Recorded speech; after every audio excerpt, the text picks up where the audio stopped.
Здравейте! Днес ви отвеждам в едно от най-слънчевите места в Италия. Затегнете коланите, започваме! Каснахме успешно в Римини. Плана за следващите дни е ясен, много история, още повече храна и пълно потапяне в италианския начин на живот. Да започваме вече! За да стигнем до центъра на Римини, избрахме автобус номер 9. Спирката е точно пред терминала, а билета струва само евро и 50.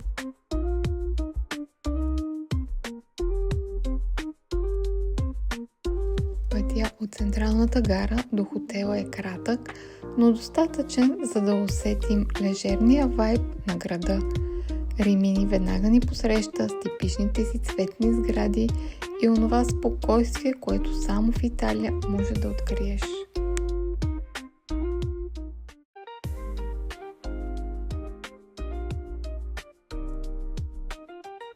Оставихме багажа и нямаме търпение да се разходим из красивите улици на Римини.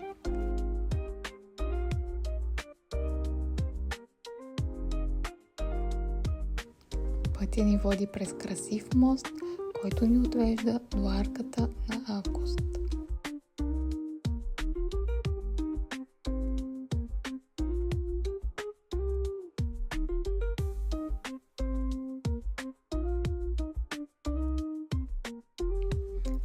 Неделя сутрин в Римини. Градът все още се събужда, но тук на площад Тре Мартири времето е спряло. Всяка последна неделя от месеца центъра се превръща в машина на времето. Римини Антикуа не е просто пазар, а пътуване през десетилетията.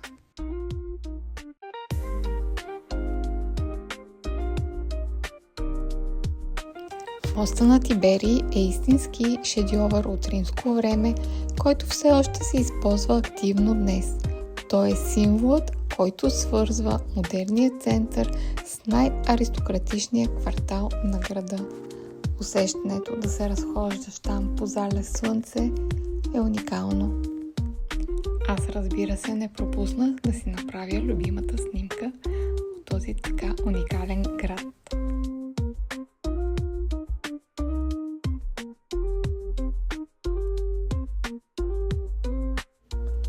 Тук историята среща модерния градски живот по най-красивия начин – моста на Тиберий.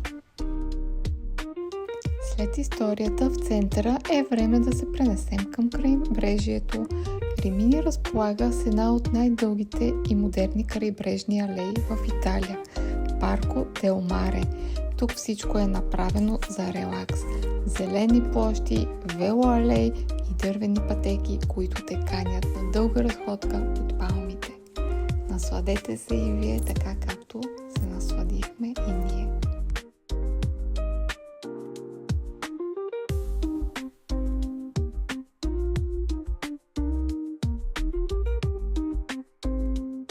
Не пропуснахме и любимата пица.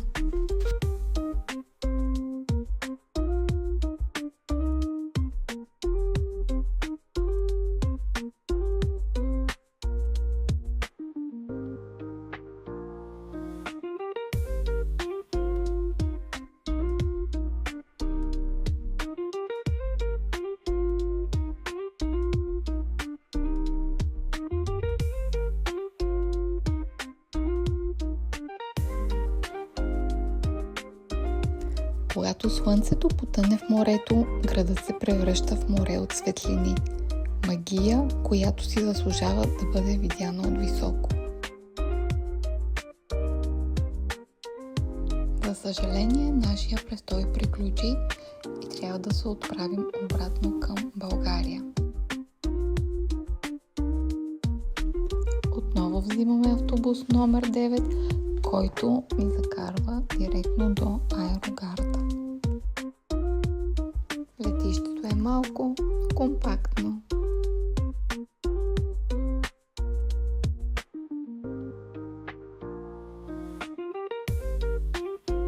На летището има обособена зона за пушачи, която може да се използва и за непушачи и предлага една изключителна гледка директно към пистата.